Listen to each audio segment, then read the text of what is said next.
이동의 촉 시간입니다. 촉가이드 박지훈 변호사와 함께합니다. 어서 오십시오. 네, 박지훈입니다. 자, 코로나 얘기부터 좀 해봐야 될 것 같습니다. 상황이 지금 심각한데요.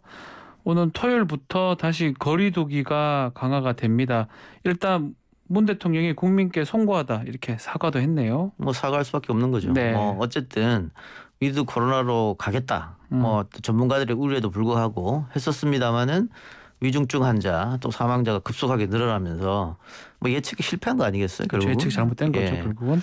그렇기 때문에 송구하다고 얘기할 수밖에 없는 그런 상황이다 이렇게 보여집니다. 자, 근데 또 한편으로는 자영업자들이 더 이상 자신들을 희생할 수 없다면서 다음 주에 총궐기 대회를 예고했는데요. 결국 손실보상 지급 문제 이것도 지금 더 이상 미룰 수 없을 것 같다는 생각이 들어요. 그렇습니다. 위드 코로나를 하면서 다시 그동안 간뒀던 직원들도 다시 부르고 그렇게 해서 희망을 가지고 연초를 준비하려고 했었잖아요. 그렇죠. 그게 다시 다 물거품 돼버린 상황이고 그런다고 해서 이 손실보상을 많이 주는 것도 아니잖아요. 네. 그리고 자영업자들 또 소상공인들이 봤을 때는 우리만 희생한다고 느끼거든요. 일단 월급 받는 분들은 코로나 전국에 크게 어렵지 않다.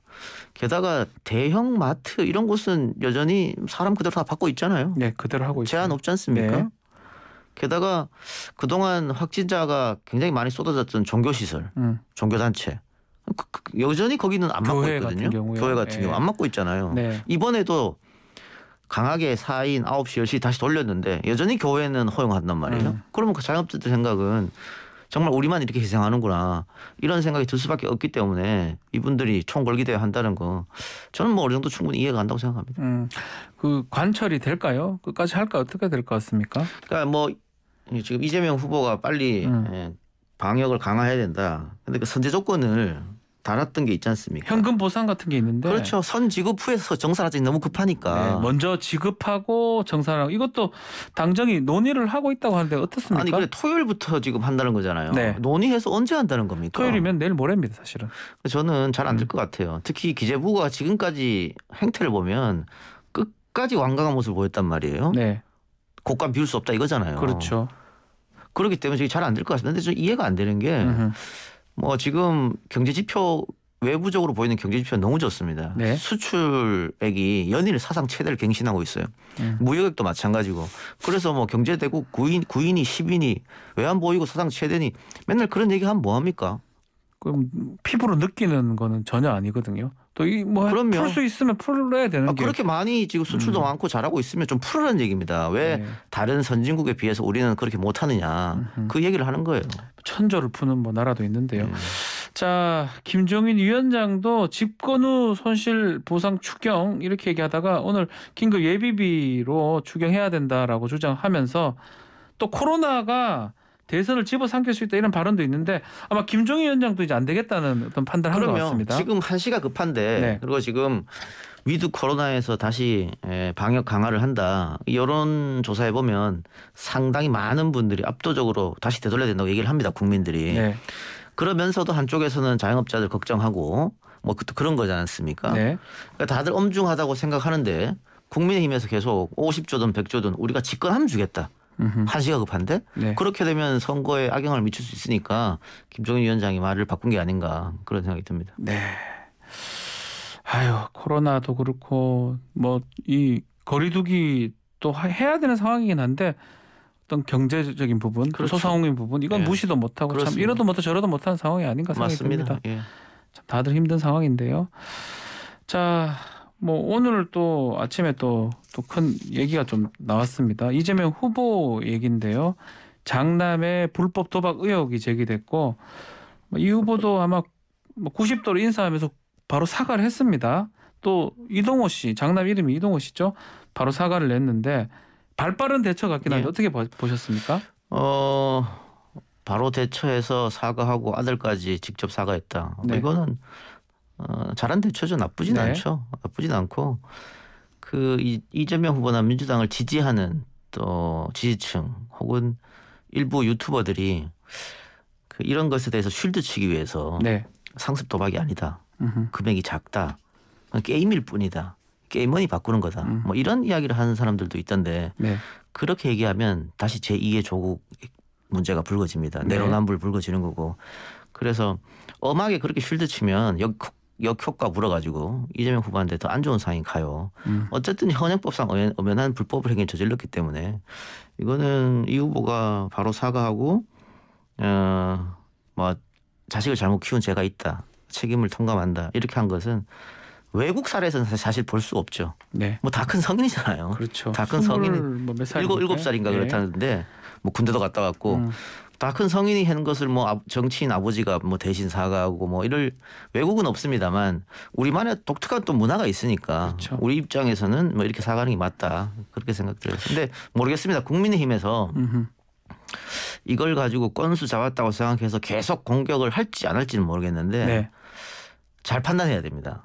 이걸 계속 공격해서 플러스가 될지 아니면 그 다 큰 자식을 뭐 어떻게 하느냐 뭐 이렇게 해서 역풍이 불지.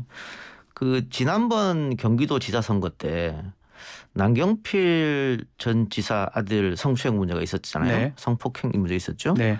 그때 상대 후보인 이재명 후보가 그 얘기 안 했어요. 그러니까 이번에는 어떻게 될지 모르겠습니다만은 국민의힘도 약간 고민하게 할 거다. 좀 뭐 금태섭 전 의원 같은 경우에도 이건 얘기하지 말자. 뭐 지금 그러고 있는 상황이잖아요. 네. 그래서 이거는 국민 정서를 좀 감안해야 될 것 같습니다. 자, 이제 이동호 씨 법적 책임 얘기인데 서울 경찰청에 사건이 배당이 됐고요. 어떻게 될까요? 뭐 굉장히 빨리 배당이 됐네요. 예.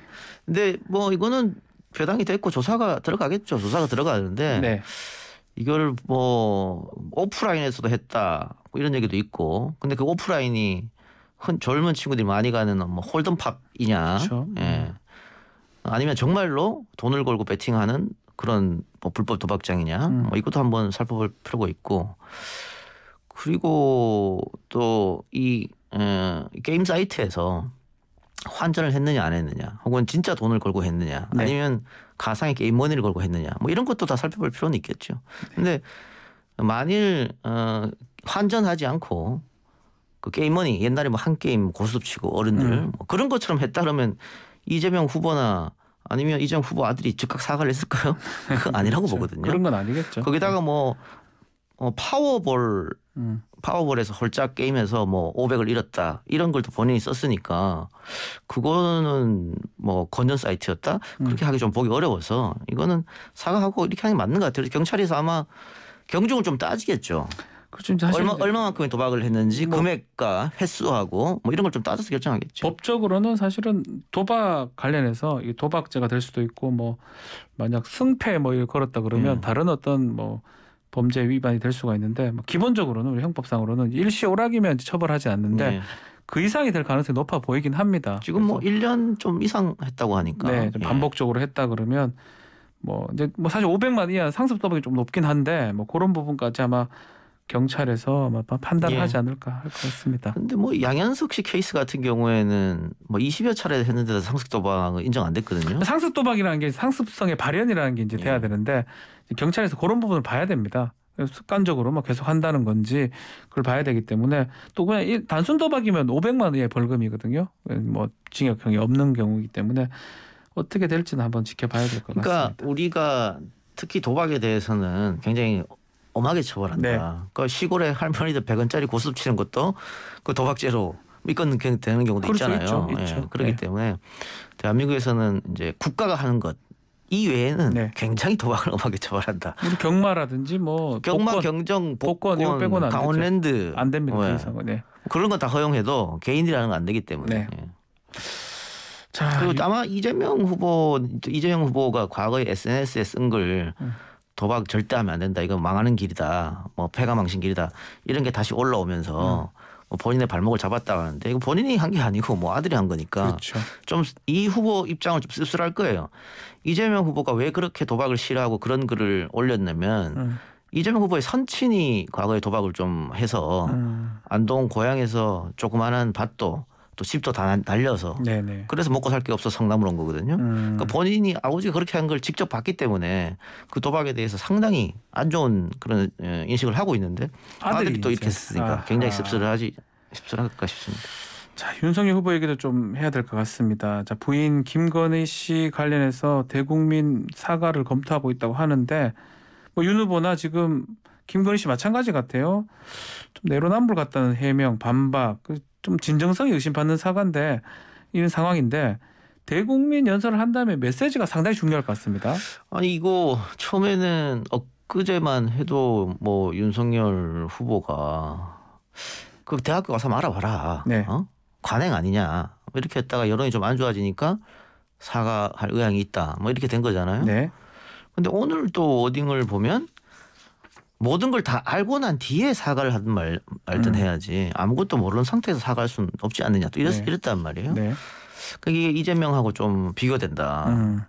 어쨌든 지금 뭐 수원여대 그 뒤에 안양대 국민대 다 그 허위 이력 가지고 계속 했단 말이에요. 그건 사실로 드러난 거잖아요. 지금 다 지금 예. 드러나고 있습니다. 그럼 그것만 해도 그냥 그 건 가지고는 깔끔하게 사과하는 게 맞습니다. 네. 뭐 이렇게 시간 끌어서 좋은 것도 아니고 그 홍준표 의원도 사과해서 정면 돌파해라 그게 맞다고 하잖아요. 그래서 이것은 카메라 앞에 서서 이야기하는 게 제일 좋습니다만 제가 봤을 때는 김건희 씨가 카메라 앞에 서는데 굉장히 부담감이 있을 테니까 뭐 후보는 카메라 앞에 서서 사과하더라도 김건희 씨는 뭐 서면을 통해서 입장문을 통해서 사과를 하든가 지금 이재명 후보도 본인은 카메라 앞에 사과했습니다만 아들은 입장문을 냈지 않습니까? 그렇죠. 그렇게 그런 사과했잖아요. 방식으로. 네. 그런 방식으로 할 수밖에 없지 않느냐. 그럼 뭐 기억나실 것 같아요. 청취자분들도 노무현 후보가 2002년도 대선 당시에 사랑하는 아내를 버리란 말입니까? 이런 연설 얘기도 있는데 이런 거 뭐 있을까요? 어떨까요? 그럼 그때랑 좀 다른 것 같기도 상황이 하고. 많이 다르니까 왜냐하면은 그거는 당시에 이인재 후보 측에서 어떻게 공격했냐면 노무현 후보 아내의 아버지가 아버지의 문제죠. 예. 빨갱이 아니냐 네. 뭐 이거잖아요. 네. 그러니까 노무현 후보는 아니 그 내 아내가 태어나기 전에도 일이고 날 만나기 전에 일인데 내가 어떻게 하느냐 이거였는데 그렇죠. 연자 이런 얘기이기 그렇죠. 때문에 국민들이 공감을 할 수 그렇죠. 있는 부분이었겠죠. 근데 김건희 씨는 본인이 한 거잖아요. 얘기는 참 다르다고. 그러니까 제가 아내를 보내야 되면 이렇게 맞불로 그렇게 하기가 굉장히 어렵죠. 어려울 것이다. 영부인 포기론 이런 것도 할 수 있냐 이런 얘기도 있는데 어떻게? 그러니까 이제 지금 이렇게 분위기가 좋지 않고 이게 여론조사에서 아마 좀 많이 까먹을 거예요. 네. 이 부분이. 만일 오늘 이재명 후보 아들 건이 안 터졌다면 내일 뭐 모레 여론조사 결과 발표된 거 상당히 안 좋게 나왔을 겁니다. 네. 그러니까 그렇기 때문에 이거를 회복하기 위해서는 어떤 방법이 있느냐. 그러면 대통령이 윤석열이 되더라도 나는 청와대에 가지 않겠다. 뭐 이런 식으로 그런 얘기. 제2 네. 부속실 뭐 이런 거 쓰지 않겠다. 네네. 뭐 그런 건데 아니 그렇게 되면은 그 외국 원수들이 왔을 때나 우리가 방문하고 할 때 그 모양새가 너무 이상하지 않습니까? 참 말이 안 되죠. 아내분 예. 어디 계십니까? 이렇게 예. 했는데 딴 데 있다고 해야 되는데요. 예. 글쎄요. 이거 그렇게 한다고 해서 또 우리 국민들이 아이고 뭐 잘했네 한 표 찍어줘야지 이러지 않을 것 같습니다. 네. 자 여당의 스피커 얘기도 좀 하죠. 유시민 전 이사장도 왔었고 이해찬 고문도 방송에서 뭐 얘기도 좀 했는데 자 드디어 박영선 전 장관도 캠프에 합류를 했습니다. 자 오늘은 추미애 전 장관은 사회대전환위원회 위원장으로 나섰는데 자 이른바 스피커들의 등판으로 이 후보도 그간 메시지가 넘치는 지적이 있었는데 이게 좀 정제된 발언으로 좀 갈 수 있을까요? 이건 어떻게 보십니까? 그렇게 가능성이 있습니다. 네. 지금 그 전에 이재명 후보 혼자 이야기했고 국민의힘은 이준석, 뭐 김병준, 김종인, 윤석열 4명이 이야기했고 네. 그러다 보니까 이 후보가 일정을 하루에 5개, 6개 잡으면서 메타버스 돌면서 가는 곳마다 일장 연설을 하고 네. 그게 기사가 되고 그러다 보니까 메시지가 혼선이 오고 혹은 실수를 하고 그랬지 않습니까? 네. 근데 이렇게 유시민, 이해찬, 박영선, 추미애 한마디 하면 기사가 될 만한 사람들이 포진하면 이재명으로서는 이제 그렇게 많은 메시지를 낼 필요가 없죠. 간결한 메시지만 낼 필요가 있고 또 하나는 이 코로나 때문에 메타버스가 운영이 안 됩니다. 네. 돌아다닐 수 없어요. 그렇죠. 그것도 오히려 이재명한테는 약이 될 수도 있겠다. 그러면 이제 온라인으로 소통하는 거거든요. 온라인으로 소통하면은 이 메타버스가 힘든 게 체력적으로 힘들어지니까 체력적으로 힘들어지면 결국은 이 정신적 스트레스가 오면서 말실수하는 거거든요. 그렇죠. 네. 그래서 저는 뭐 이재명 후보한테는 이런 사람들이 옆에 있는 거는 전혀 나쁘지 않다고 생각합니다. 국민의힘도 보면 윤석열 후보 입장에서는 다른 스피커 김종인 위원장이라든지 이준석 대표가 있긴 한데 최근에 보면 뭐 좀 힘을 받는 모양새는 아닌 것 같아요. 김 위원장도 추경 관련해서 후보랑 삐끗하고 이 대표 같은 경우는 하하 참 권성동 의원, 송일홍 그 자리에 또 같이 있었다는 거. 예. 구설에 조금 오르는 모양새거든요. 그러니까 어쨌든 선거가 앞으로 다가오면 다가올수록 네. 후보 중심으로 갈 수밖에 없겠다. 그래서 후보한테 이제 자꾸 쏠리고 또 김종인 위원장이 지금 전권을 못 잡은 건 아니냐. 네. 그래서 뭐 여기저기 많이 다른 말들이 나오는 거 예, 보면요. 그렇죠. 뭐 그런 것 때문에 과거에 그 카리스마 있는 김종인의 모습은 지금 안 보인다. 그러니까 옛날 민주당 있을 때나 미래통합당 있을 때랑은 조금 달라 보인다. 그런 생각이 듭니다. 알겠습니다. 자, 윤석열 선대위의 인선 관련해서는 뭐 전봉민, 박덕흠 의원 잡음도 뭐 계속 있었던 것 같은데 어제는 뭐 구글의 인사 검증 방식을 도입하겠다면서 IT 분야 전문가를 영입을 했던데 이건 어떻게 보십니까? 아니 인사 이렇게 하는 건 사실 의지 문제예요. 구글의 인사 검증 방식은 그런 게 문제가 아니고 네. 박덕흠 의원, 정봉민 의원 같은 경우에는 누가 봐도 문재인 인사 네, 아닙니까? 그럼 몰라서 그래 뽑은 건 아니겠죠? 그렇죠. 몰라서 뽑은 게 아니죠. 네, 네. 이거는 뭐 구글 검색 필요도 없어요. 필요도 없어요. 당연히 안 되는 건데 그럼 누가 그걸 임명했느냐. 네. 이거는 철학의 문제고 의지의 문제지. 이게 무슨 우리가 검증 시스템. 이게 검증 시스템이 뭐가 필요 있습니까? 네. 전봉민 의원, 박덕흠 의원이 어떤 문제를 저질러서 탈당했고 다 알고 있는데 모든 국민들이 다 국민이. 아는데요. 예. 이거는 뭐 우리가 검증 시스템이 부족하고 검증할 사람이 없어서 했다. 그건 말이 안 되는 거고요. 그 전에 이제 젊은 분이 한번 또 공동선대위원장 올랐었잖아요. 네네. 그 사람도 노재승? 노재승도 네. 그냥 검색해 보면 돼요. SNS에 뭐 썼는지. 그런 거 하나도 없이 이렇게 그렇죠. 임명해 놓고는 지금 와서는 무슨 이거는 다른 문제가 아니다. 제가 봤을 때는 철학과 의지의 문제이니까. 어쨌든 좀 아직 민주당도 그렇고 국민의힘도 그렇고 영입 인사에 대해서 앞으로도 계획이 좀 더 있기 때문에 국민들을 실망시키지 않는 그런 영입을 했으면 좋겠습니다. 자, 오늘 이동의 촉은 여기서 마무리하죠. 지금까지 촉가이드 박지훈 변호사와 함께했습니다. 수고하셨습니다. 감사합니다.